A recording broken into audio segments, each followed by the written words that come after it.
Hello નમસ્કાર વિદ્યાર્થી મિત્રો, આજે લેવાયેલ મૂલ્યાંકન દ્વિતીય સત્ર 2023-24 અને ધોરણ 6નું પલાસનું જે પેપર છે તેનું સંપૂર્ણ સોલ્યુશન આપણે આ વિડીયોની અંદર આપવાનો પ્રયત્ન કરવાના છે. તો આ વિડીયોને અંત સુધી જોવાનું ભૂલતા નહીં. ચેનલ ઉપર જો પ્રથમ વખત આવેલા હોય તો ચેનલને સબસ્ક્રાઈબ કરી દેજો અને આ વિડીયોને તમારા અન્ય મિત્રો સુધી શેર કરી દેજો. તો વાત કરીશું ધોરણ 6 અને પલાસ એટલે કે ગુજરાતી વિષયના પેપર સોલ્યુશન. તો પ્રશ્ન એક છે કે નીચેના દરેક પ્રશ્નના ઉત્તર માટે આપેલા વિકલ્પોમાંથી સાચો વિકલ્પ શોધીને લખો. એમાં પહેલો પ્રશ્ન કે હા મેં સાચવીને ટેબલના ખાનામાં મૂક્યું છે, તો મિનીના વાક્યની પપ્પા પર શી અસર થઈ? તો કે ભાઈ પપ્પાને નિરાંત થઈ, એ જવાબ આવશે.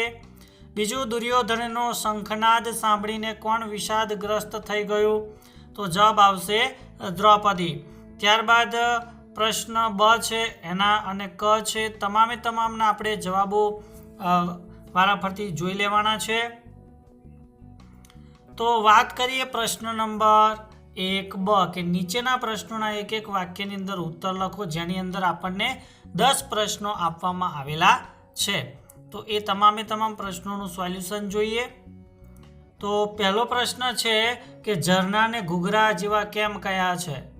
તો ઘૂઘરા પગે બાંધીને ચાલીએ તો ઘમઘમ ખણકે છે, એમ ઝરણા વહેતા હોય ત્યારે ખડખડ ખડખડ મધુર અવાજ કરે છે કે જાને પગે ઘૂઘરા બાંધ્યા છે, તેથી ઝરણાને ઘૂઘરા જેવા કહ્યા છે. બીજો પ્રશ્ન કે મિનીના પપ્પા ઓફિસ જતી વખતે શું ભૂલી ગયા? તો મિનીના પપ્પા ઓફિસ જતી વખતે પાઉચ ભૂલી ગયા. ત્રીજો પ્રશ્ન કે ચંદ્ર પરપોટાને ચૂંટલી શા માટે ભરે છે? તો ચંદ્રએ એક રાત્રે જોયું કે સૂકો બાવડાના જોરે અને લીલો ભેજાના જોરે નદી પોતપોતાના ખેતર તરફ ખેંચે છે. ચંદ્રને ચિંતા થઈ એટલે પરપોટાને જગાડવા માટે ચૂંટલી ભરે છે. ચોથો પ્રશ્ન કે અજવાળું હુંફાળું કેમ થઈ ગયું? તો ટેકરીના ઢાળ પરથી બધી દિશામાં તેજના રેલા વહ્યા એટલે અજવાળું હુંફાળું થઈ ગયું. પાંચમો પ્રશ્ન, શ્રી કૃષ્ણ અર્જુનને પોતાની શિબિર પર સાથી લઈ ગયા. તો શ્રી કૃષ્ણ અર્જુનને પુત્રના મૃત્યુનો શોક દૂર કરવા, મનને શાંત કરવા અને તેની પ્રતિજ્ઞા માટે તૈયાર કરવા માટે પોતાની શિબિરમાં લઈ ગયા. છઠ્ઠું છે કે અપરાજય પાઠના લેખકનું નામ શું છે? તો અપરાજય પાઠના લેખકનું નામ છે ધ્રુવ ભટ્ટ. સાતમો પ્રશ્ન કે ઝવેરચંદ મેઘાણીનો જન્મ ક્યારે અને ક્યાં થયો હતો? તો ઝવેરચંદ મેઘાણીનો જન્મ 28 ઓગસ્ટ 1996ના રોજ ચોટીલામાં થયો હતો. આઠમો પ્રશ્ન કે બહેનને ગમતા ફૂલ ભાઈ કેમ લાવી શકતો નથી? તો ભાઈના દેશમાં દુકાળ છે, મોગરા, ડોલર, ચમેલી વગેરે ફૂલો પણ નથી. ડુંગરાનો ગુવાડ છે, રૂપ સુગંધી જાણતો નથી, તેથી ભાઈ ગમતા ફૂલ લાવી શકતો નથી. નવમો પ્રશ્ન કે મિનીએ મેઇન ડોર લોક કેમ કર્યો? તો મિની ઘરમાં એકલી સ્વતંત્ર રીતે નાચવા કૂદવા ઈચ્છતી હતી, તેથી માજી જતા તેને મેઇન ડોર લોક કર્યો. દસમો પ્રશ્ન કે બગસરામાં હતા ત્યારે મેઘાણીની પ્રકૃતિ કેવી હતી? તો બગસરામાં હતા ત્યારે મેઘાણી શરમાળ અને ઓછા બોલા હતા. ત્યારબાદ આગળનો જે પ્રશ્ન છે 1 કે નીચેના પ્રશ્નોના 2-3 વાક્યમાં ઉત્તર લખો. બરાબર, તો એના પણ આપણે ઉત્તર જોઈ લઈએ. તો પહેલો પ્રશ્ન છે કે પરપોટો ક્યારે દુઃખી થયો? તેને કઈ વાતનું દુઃખ હતું? તો આજુ અને બાજુ ગામમાં કોઈ હતું નહીં, સૂકોય નહીં ને લીલોય નહીં. એને થયું કે પકડદાવ અને 7 તાળી કોની જોડે રમવા? રમ્યા વગર લાડુય ન ભાવે કે ઊંઘેય ન આવે, એટલે રડવા માંડ્યો. આ મિત્રો વગર તેને ગમતું ન હોવાથી પરપોટો રડવા માંડે છે. બીજું, અભિમન્યુના મૃત્યુના સમાચાર જાણી અર્જુન પર શી અસર થઈ?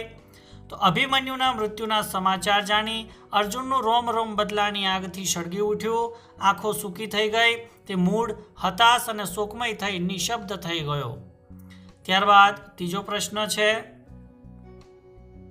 કે મેઘાણીએ પોતે પોતાનું વિલાપી નામ કેમ સ્વીકાર્યું? તો મેઘાણી બગસરાની હાઈસ્કૂલમાં ભણતા હતા ત્યારે એમને કલાપીના કાવ્યોનો પરિચય થયો. કલાપીના કાવ્યો તેઓ દર્દભરી હલકથી ગાતા. સૌ મિત્રોને સ્નેહીજનો એમને કલાપીને બદલે વિલાપી કહેતા, તો મેઘાણીએ પોતે એ જ રીતે પોતાનું વિલાપી નામ સ્વીકારી લીધું. ત્યારબાદ ચોથું છે કે મમ્મીનો ફોટો મળ્યા પછીની વાતોમાં પપ્પા મિનીને શું શું કહેતા હતા. તો મમ્મીનો ફોટો મળ્યા પછી પપ્પાની વાતોમાં મમ્મી ને મમ્મી જ હતી. તેઓ મિનીને કહેતા કે તારું નાક તારી મમ્મી જેવું છે, તારો અવાજ તારી મમ્મી જેવો છે, તારી ખાવા પીવાની સ્ટાઇલ તારી મમ્મી જેવી છે, તારી મમ્મી આમ અને તારી મમ્મી તેમ, આ રીતે તેઓ કહેતા હતા. ત્યારબાદ વાત કરીએ પ્રશ્ન નંબર 2 કે કૌંસમાંથી યોગ્ય શબ્દ પસંદ કરી ખાલી જગ્યા પૂરો. પહેલી ખાલી જગ્યા છે કે ઊભા થઈ પેન્ટ શર્ટના ખિસ્સા પણ ખાલી જગ્યા જોયા. તો વિદ્યાર્થી મિત્રો અહીંયા જે પહેલું છે ફંફોસી, એ ફંફોસી એ પહેલા નંબરનો જવાબ આવશે. બીજું છે કે ચાંદો તો ઉગતા ખાલી જગ્યા હવાનો લાડુ જમે, તો અહીંયા બીજા નંબરનું જે પહેલા છે એ જવાબ આની અંદર આવશે. ત્યારબાદ નદી તો ચીસો પાડે પણ ખાલી જગ્યા કોણ, તો અહીંયા પણ બીજું આવશે સાંભળે કોણ. ચોથું છે કે એ ડુંગરની બખોલો તેમના બાળપણના ખાલી જગ્યા હતા, તો અહીંયા પહેલા નંબર પર છે સંગી, એ એનો જવાબ આવશે. ત્યારબાદ પ્રશ્ન 2બ કે નીચેના પ્રશ્નોના ઉત્તર લખો. એની અંદર 4 પ્રશ્નો છે અને કની અંદર એકલવીર અભિમન્યુ ટૂંકનોંધ છે, તો એના પણ જવાબ જોઈ લઈએ. તો પ્રશ્ન 2 આધારિત પહેલો પ્રશ્ન, 2બ આધારિત પહેલો પ્રશ્ન કે ભાવનગર કોલેજમાં મેઘાણીનું નામ જનક રાજા કેવી રીતે પડ્યું. તો ઉત્તર જોઈએ કે ભાવનગર કોલેજમાં મેઘાણી લાંબો સફેદ કોટ, પાણી સુધી પહોંચતું ધોતિયું, માથે બગસરાનો ચોકડીવાળો છોગાળો ફેટો અને બેંગ્લોરી ઘાટીની ટોપી ને પગમાં સ્લીપર પહેરતા, તેમજ બેઠી દડીનું શરીર, ભીનો વાન, ઊંડું નિહાળતી કોઈ ગંભીર વિચાર કરતી આંખો, ગુછડિયાવાળા વાળ અને મર્દાનગી ભરી ચાલવાની છટા આકર્ષક હતી. પણ તેઓ સ્વભાવે શરમાળ હતા. તેઓ ક્યારેક જ બોલતા, આથી ભાવનગર કોલેજમાં તેમનું નામ જનક રાજા પડી જાય છે. બીજો પ્રશ્ન કે અર્જુને સી પ્રતિજ્ઞા કરી અને કેમ. તો જ્યારે અભિમન્યુ વીજળીની ગતિથી પદ્મવ્યૂહની પ્રથમ હરોળને ભેદીને આગળ વધ્યો, ત્યારે અભિમન્યુની પાછળ જતા પાંડવોને જયદ્રથે રોકી લીધા અને પદ્મ ફરીથી યથાવત બિડાઈ જવાને કારણે અભિમન્યુ પદમાં એકલો રહી ગયો. આમ અભિમન્યુના મૃત્યુનું કારણ જયદ્રથ હતો. તેથી અર્જુને પ્રતિજ્ઞા લીધી કે આવતીકાલે જયદ્રથ કોઈ પણ ના શરણમાં જાય પણ સૂર્યાસ્ત પહેલા પોતે તેનો વધ કરશે, અને જો તેમ ન કરું તો આવતીકાલે રાત્રે જાતે ચિતા ખડકીને તેમાં બળી મરીશ. ત્રીજો પ્રશ્ન કે બાપ દીકરી એકબીજાની કઈ કઈ બાબતમાં કાળજી રાખતા. તો મિની એના પપ્પાને કોઈ પ્રકારની ચિંતા ન કરવી પડે તે રીતે કામ કરતી. પપ્પાને શું સારું લાગે એનું ધ્યાન રાખતી, એટલે પપ્પા દાઢી રાખે એને ગમતું નથી. પપ્પા પણ પોતે પહોંચી ન વળે એટલે મિનીને સાચવવા એક માજીને ઘરે બોલાવતા. મિનીના ખાવા પીવાથી લઈને એનું બધું જ ધ્યાન રાખતા. પપ્પા મિનીની મમ્મીનો ફોટો ઘરમાં નહોતા રાખતા, કારણ કે મિની એની મમ્મીને જોઈને યાદ કરીને દુઃખી થાય. મિની સતત હસતી રહે તેવું તે ઈચ્છતા હતા. બાપ દીકરી એકબીજાની ખૂબ કાળજી રાખતા હતા. ચોથું, અભિમન્યુને ગુમાવ્યાની અસર યુધિષ્ઠિર અને ભીમ પર શી થઈ. તો અભિમન્યુને ગુમાવ્યાની ઘેરી અસર યુધિષ્ઠિર અને ભીમ પર થઈ. યુધિષ્ઠિરે અર્જુનને જોઈને મોટા અવાજે રડી પડ્યા અને જાણે પોતે જ એના હત્યારા હોય એવું અર્જુનને કહ્યું. પોતે આગળ કશું બોલી શક્યા નહીં. ભીમ દુઃખ અને ક્રોધથી પાગલ થઈને પોતાના કેસ ખેંચતો તે રડે છે. ત્યારબાદ 2 અંક ટૂંકનોંધ લખો. એકલવીર અભિમન્યુ. તો અભિમન્યુ માત્ર વીર ન હતો પણ એકલવીર યોદ્ધો હતો. પદ્મવ્યૂહ ભેદવાનું વિકટ જ્ઞાન તેને હતું. હિંમત, આત્મવિશ્વાસ અને સાહસ તેનામાં અખૂટ હતા. પદ્મવ્યૂહ ભેદવાનું બીડું એને સહર્ષ સ્વીકાર્યું. ચક્રવ્યૂહમાં પ્રવેશ્યા પછી તે એકલવીર યોદ્ધાએ 6 મહારથીઓને મહાત કરી દીધા, એટલે કે હરાવ્યા. એક વીરને છાજે તે રીતે મૃત્યુને પામ્યો. યુદ્ધને માનવતાના મૂલ્યોને બાજુએ મૂકીને કૌરવોએ તેનો વધ કર્યો અને કૌરવોની જીત એ હાર બરાબર છે, જ્યારે અભિમન્યુની હાર એ જીત સાબિત થાય છે. ત્યારબાદ પ્રશ્ન નંબર 3 કે નીચે આપેલા શબ્દોના સમાનાર્થી શબ્દ લખો. તો આપણે સમાનાર્થી શબ્દમાં વાત કરીએ તો બેચેનીનો સમાનાર્થી શબ્દ આવશે અશાંતિ. મહેનતુ એનો સમાનાર્થી શબ્દ રહેશે ઉદ્યમી. સામર્થ્ય એનો શબ્દ સમાનાર્થી બનશે તાકાત, મસલત એનો સમાનાર્થી શબ્દ આવશે વિચારણા, જોર એનો સમાનાર્થી શબ્દ આવશે બળ, કઠિન એનો સમાનાર્થી શબ્દ રહેશે મુશ્કેલ. બની અંદર આપણે વિરોધી શબ્દ લખવાના.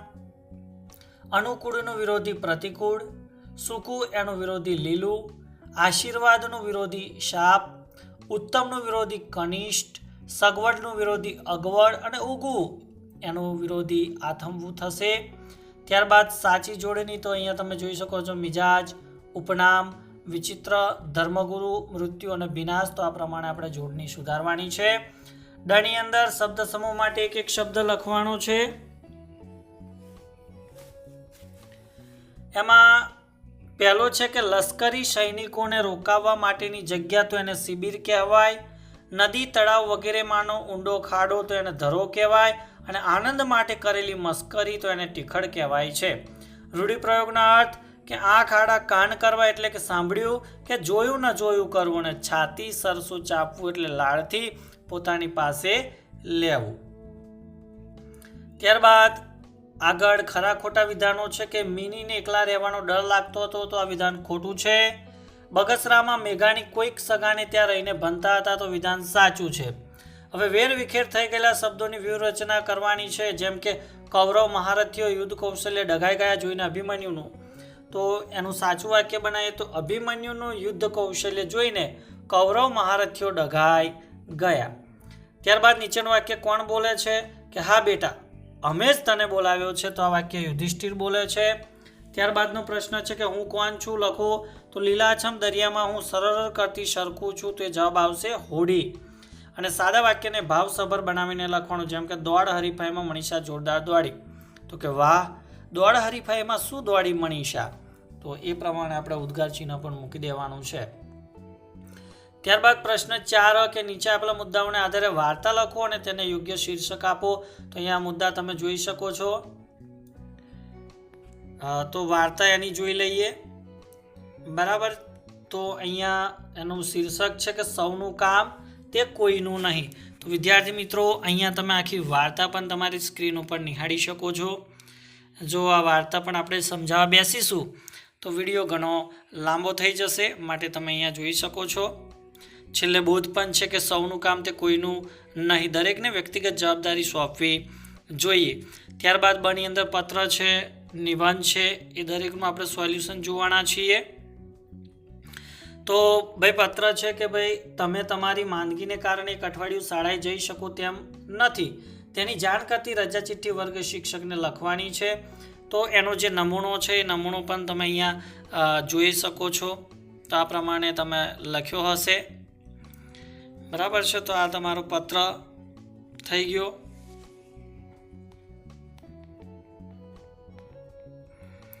ત્યારબાદ પ્રશ્ન 5 કે જેની અંદર નિબંધ લખવાનો હતો. એમાં પહેલો નિબંધ કે ભાઈ એક નદીની આત્મકથા, તો એ નિબંધ પણ તમે અહીંયા નિહાળી શકો છો. બરાબર, બધા જ નિબંધ એટલે કે 3 નિબંધનું સંપૂર્ણ સોલ્યુશન, વિચાર વિસ્તારનું સોલ્યુશન પણ આની અંદર જ તમને મળી જશે. તો મિત્રો આ વિડીયો તમને ખૂબ જ ઉપયોગી થયો હશે.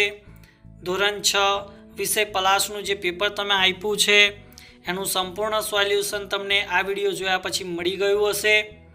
તો ચોક્કસથી આ વિડીયોને લાઈક કરી દેજો. તમારા અન્ય મિત્રો સુધી આને શેર કરવાનું બિલકુલ પણ ભૂલતા નહીં. અને જો ચેનલ ઉપર જો તમે પ્રથમ વખત આવેલા હો તો ચેનલને સબસ્ક્રાઈબ કરી દેજો અને બાજુમાં આપેલ બેલને પણ પ્રેસ કરી દેજો, જેથી આવનાર તમામ પેપર સોલ્યુશનના જે વિડીયો છે એ વિડીયોની નોટિફિકેશન સૌપ્રથમ તમારા સુધી પહોંચતી રહે. ત્યારબાદ અહીંયા વિચાર વિસ્તાર છે કે ભાઈ વિદ્યા વિનયથી શોભે છે, તો એનો પણ જવાબ તમે અહીંયા જોઈ શકો છો. ત્યારબાદનો જે બીજો છે કે મિત્ર એવો શોધવો ઢાલ સરીખો હોય અને સુખમાં પાછળ પડી રહે ને ભાઈ દુઃખમાં આગળ હોય, તો એનું પણ અહીંયા તમે સોલ્યુશન નિહાળી શકો છો. તો થેન્ક યુ, આભાર.